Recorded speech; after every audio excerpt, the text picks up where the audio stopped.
You are listening to Killer. This is case number 29, Bart Whitaker.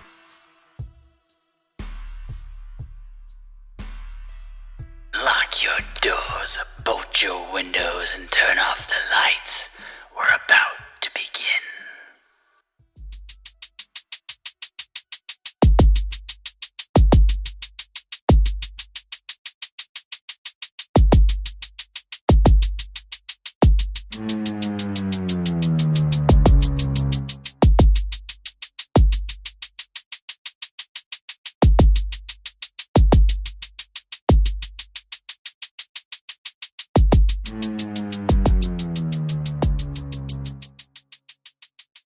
The American dream is a national ethos of the United States, a set of ideals, democracy, rights, liberty, opportunity, and equality, in which freedom includes the opportunity for prosperity and success, as well as an upward social mobility for the family and children, achieved through hard work in a society with few barriers. In the definition of the American dream by James Truslow Adams in 1931, quote, "Life should be better and richer and fuller for everyone, with opportunity for each according to ability or achievement, regardless of social class or circumstances of birth." The American dream is rooted in the Declaration of Independence, which proclaims that, quote, all men are created equal, with the right to life, liberty, and the pursuit of happiness. Also, the U.S. Constitution promotes similar freedom in the preamble to secure the blessings of liberty to ourselves and our posterity. A family that most would describe as living the American dream, led by the patriarch Kent Whitaker, a successful comptroller for a family-owned construction business, and his wife, Tricia Whitaker, a former school teacher, had two sons, Bart and his younger brother, Kevin. The family lived in the quaint town of Sugar Land, Texas, a suburb of Houston. They were a strong Christian family and were very successful. As idyllic as the Whitaker family was, they found themselves dealing with struggles many American families do while raising their children. Bart attended Clements High School. While there, he began burglarizing schools as an adventure with some of his friends. He was eventually caught and sentenced to probation. His family had him see a psychiatrist following the burglaries. A psychologist would later note that Bart was, quote, experiencing the clinical symptoms of a delusional paranoid disorder. Bart's wealthy family was able to help him out as he headed for college.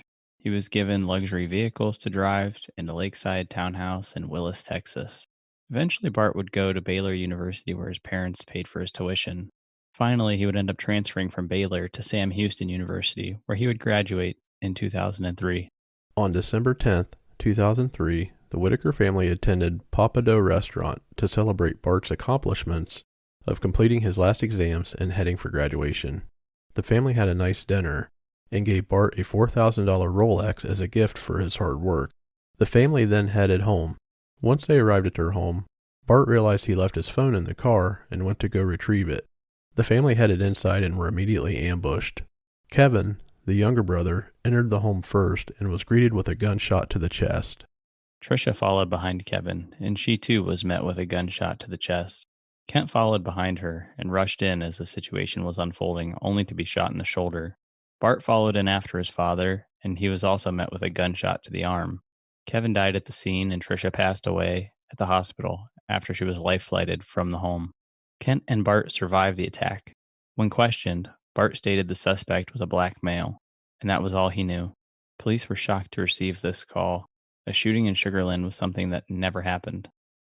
As police began their investigation, looking for the suspected burglars, they started to notice things that were a bit strange with what had happened that night. One of the things that stood out was that every dresser drawer in the house was pulled out, but they were all pulled out evenly, and the items contained inside were undisturbed, which seemed a bit strange. In addition to this, the burglar left the murder weapon at the scene, a 9mm handgun with 4 bullets missing from the clip, as well as all the electronics and other valuables. Only one cell phone was missing, and the gun safe had been pried open. The police continued their investigation, trying to find the suspect. Meanwhile, Kent and Bart were released from the hospital. Kent had made up his mind to forgive the shooter because he was a, quote, coward, end quote. Kent and his son spent the vast majority of their time together following the tragedy their family had suffered. The pair studied the Bible and spent quality time together. Late one evening, a friend of Bart Whitaker, Adam Hip, went to the police station in Sugar Land. Hip had told authorities that he had been recruited by Bart to kill the Whitaker family. According to investigators, Hip's version of the story included a plot that was identical to what actually happened at the Whitaker home on December 10, 2003. Police checked out Hip's story and were able to verify it. They immediately began contacting Kent and suggesting he should leave his home. They didn't feel he was safe, but Kent refused. Police Sergeant Marshall Slott recalled telling Kent, "We feel wholeheartedly that he is responsible for this, and that you are living with a murderer, and that you are living with a man who intended to murder you." Investigators continued down the rabbit hole of what had happened that night. No fingerprints were recovered, and the scent dogs tracked the suspect's scent to a dead end outside of the front of the home. A journalist eventually uncovered a very interesting piece of information.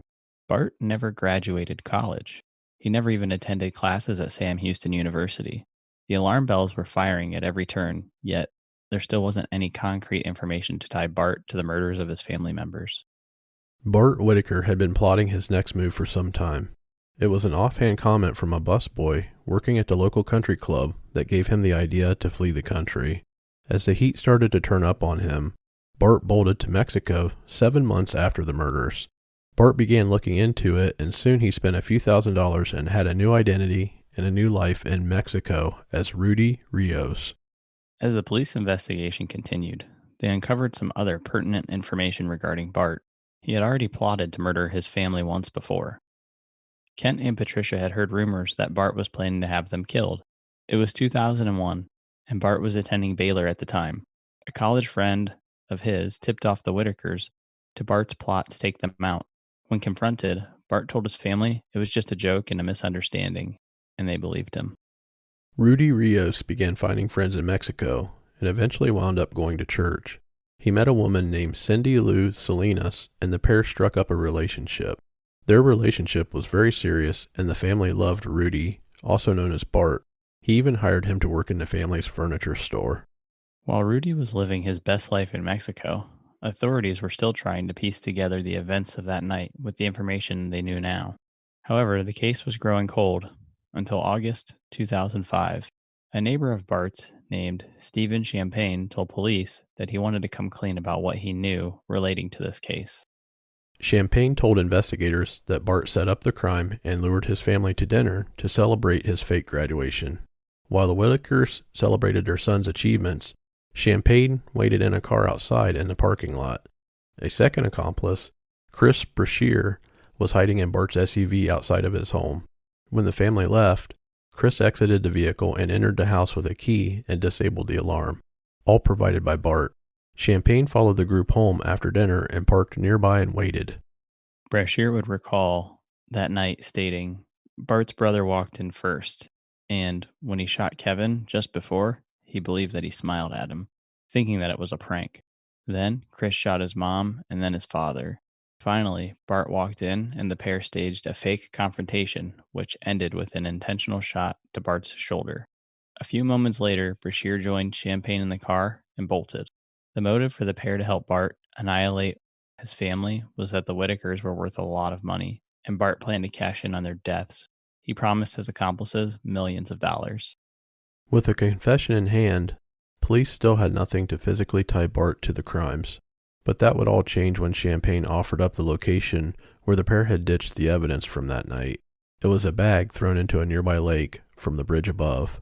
Police searched the lake and were able to find the bag, and in it, they were able to get DNA off of a water bottle, which tied Chris Brashear to the contents of that bag. One of the items in the bag was a badly damaged cell phone, which was able to be restored thanks to a data reconstruction lab in the UK. It pointed to Bart as the owner of the phone.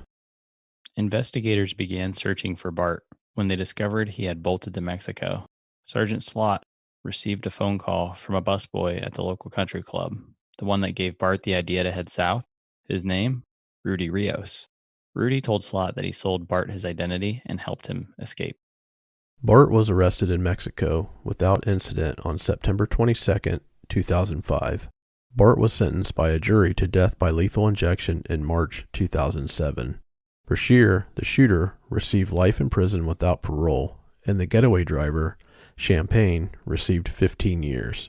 In what would be a somewhat surprising twist in this case, the Texas Board of Pardons and Paroles unanimously recommended that the death sentence be commuted to life in prison without the ability for parole.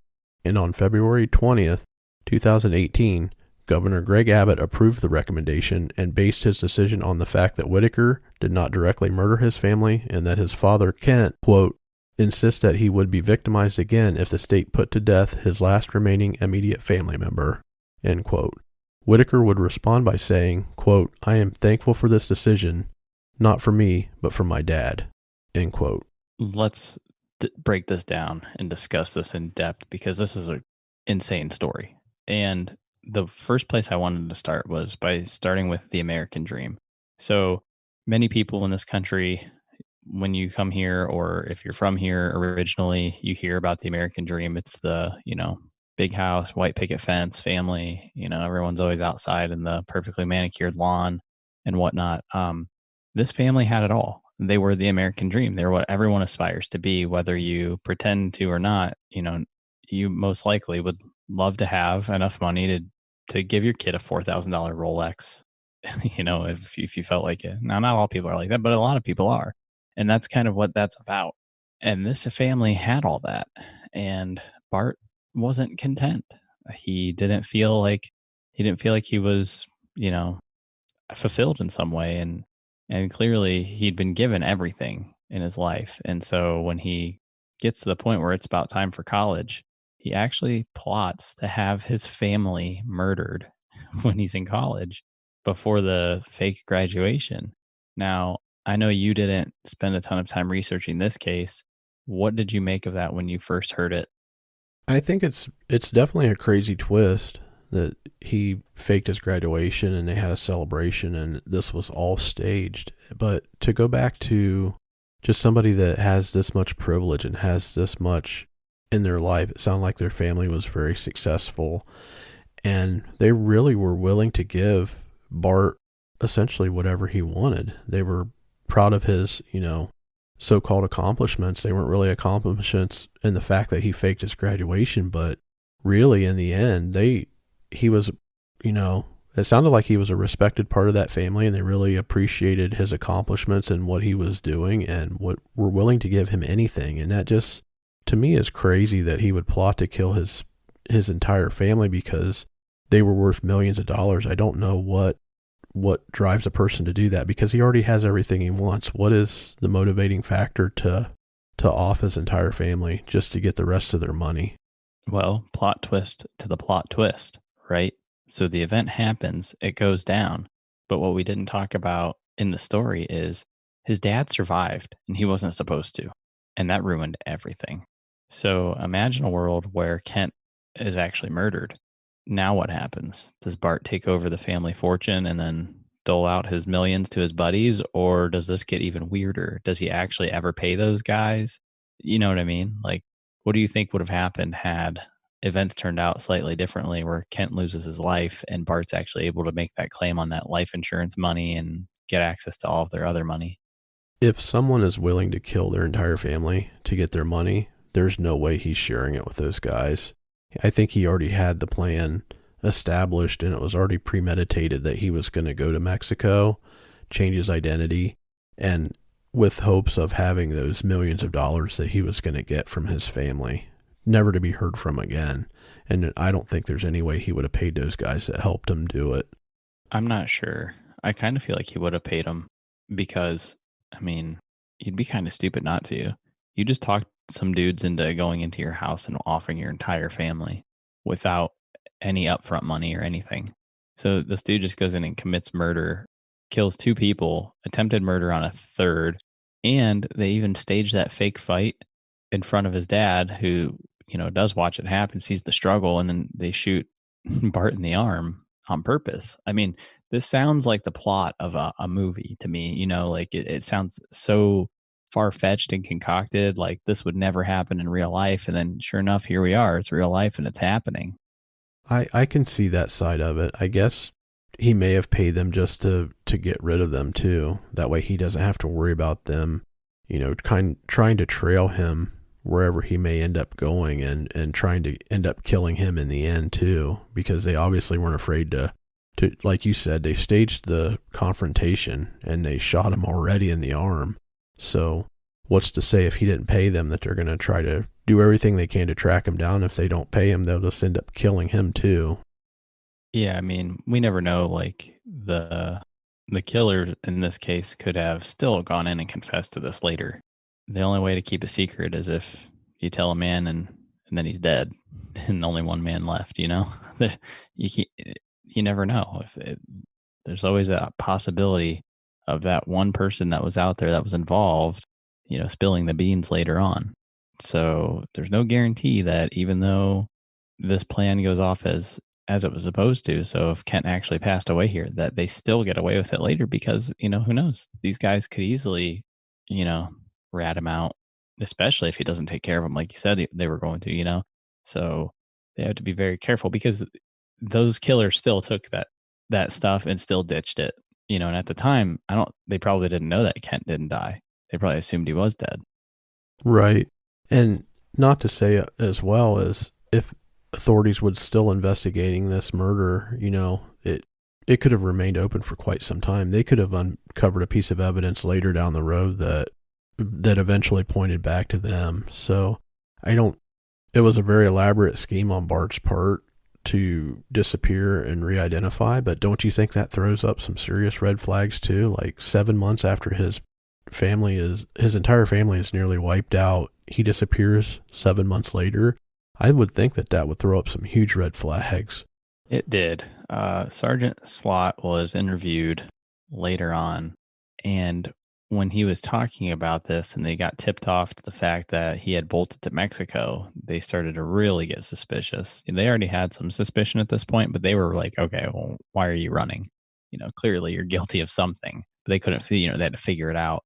And, some of these events as they're unfolding, the way that I chose to tell this story, it's not maybe in exact order by design, but there's some things that overlap, as they're kind of trying to untangle the investigation and figure things out. And so as they're going through it, they discover Bart had already tried to murder his family one time, but the parents wrote it off as just a joke, or, like he said, oh, we were just kidding. It was a misunderstanding. So essentially, I didn't dig into that piece a ton, but my assumption or understanding of that is he was at college. He was trying to recruit some buddies to murder his family. But when the family finds out, he just writes it off as, we were out drinking and we were just, talking shit. And this is what happened, and the family bought it, which was kind of interesting to me. I mean, I guess what would you do if you found out your son was trying to formulate a murder plot against you?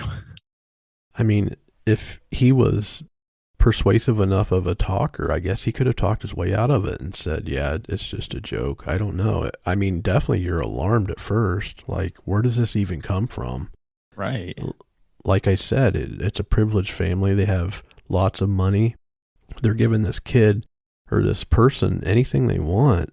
And, they, in the back of their mind, they would think to themselves, possibly, why would he even want to do this? He has everything he wants. Why would he want, to take this level of aggression and take everything else we have? I don't know.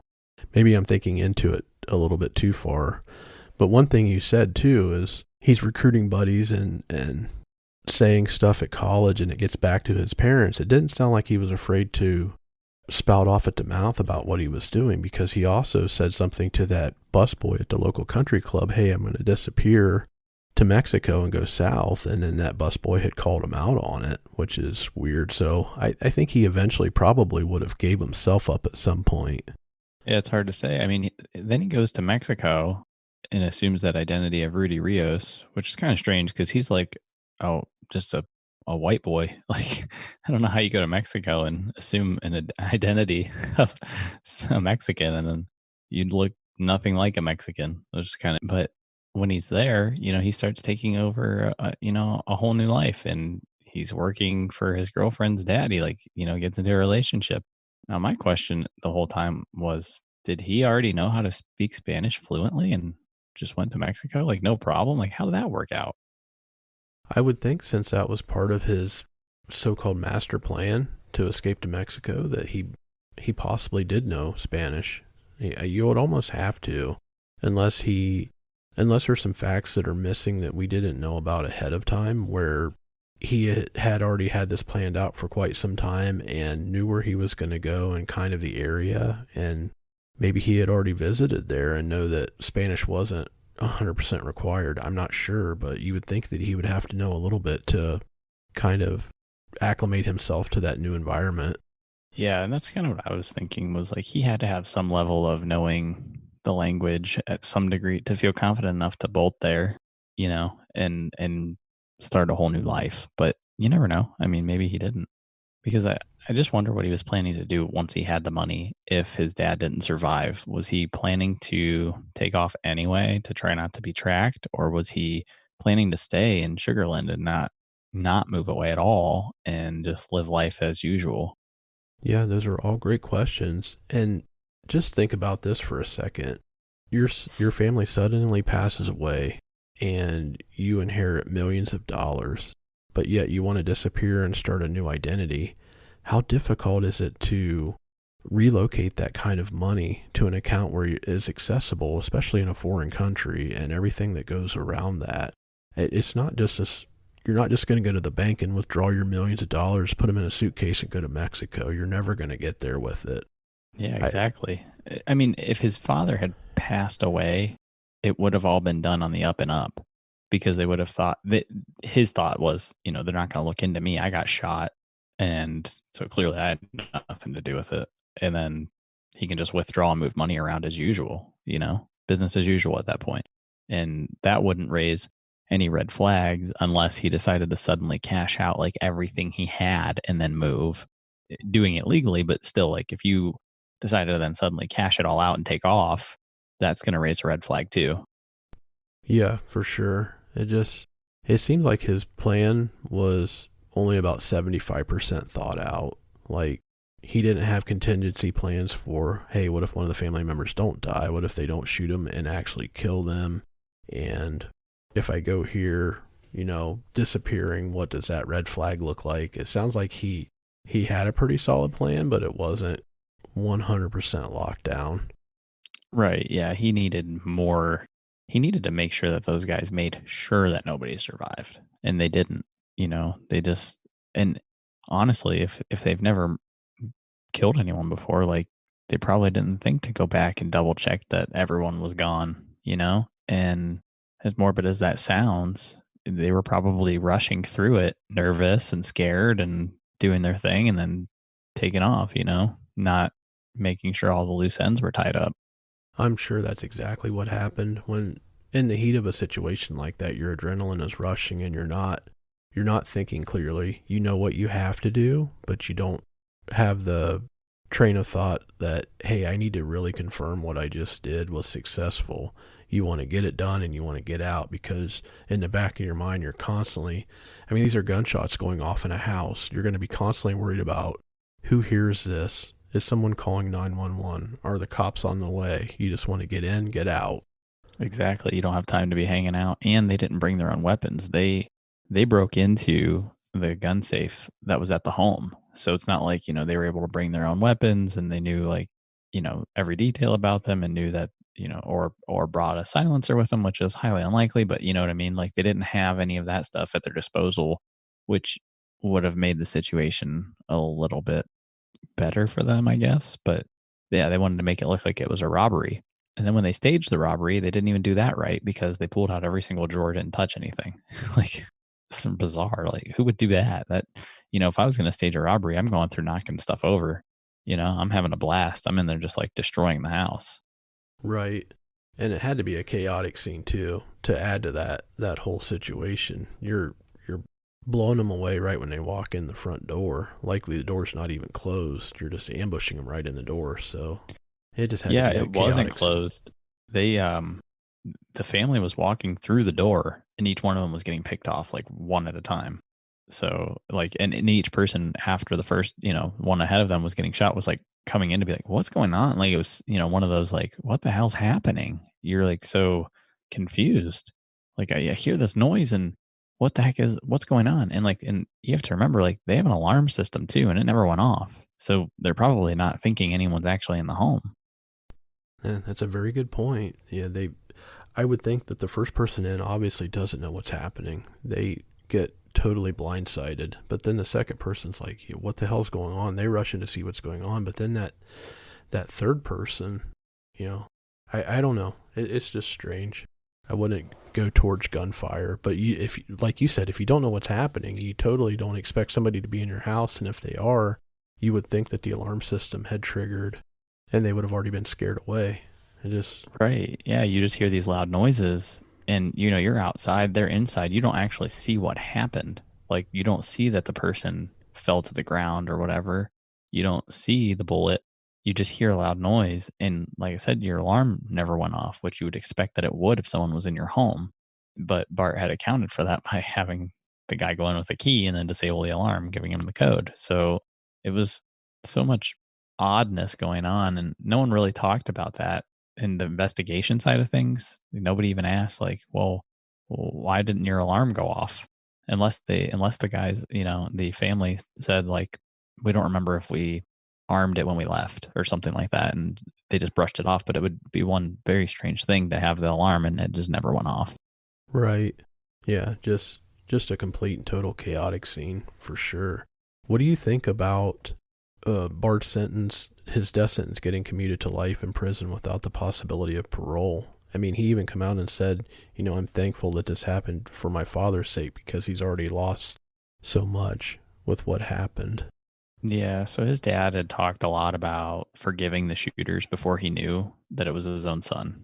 And he was saying, I can't hold on to this anger for my whole life. I need to forgive them and I can move on. Otherwise, I'll just carry this with me.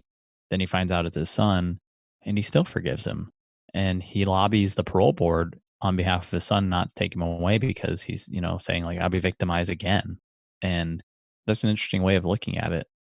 I mean, that takes a really big person in my mind. I don't know that I could do that, family or not. If you turned on me like that and tried to have me murdered and then spent 7 months with me, like, closely, didn't say a word about it. I had to find out about it through your buddies leaking it. They couldn't hold on to the secret.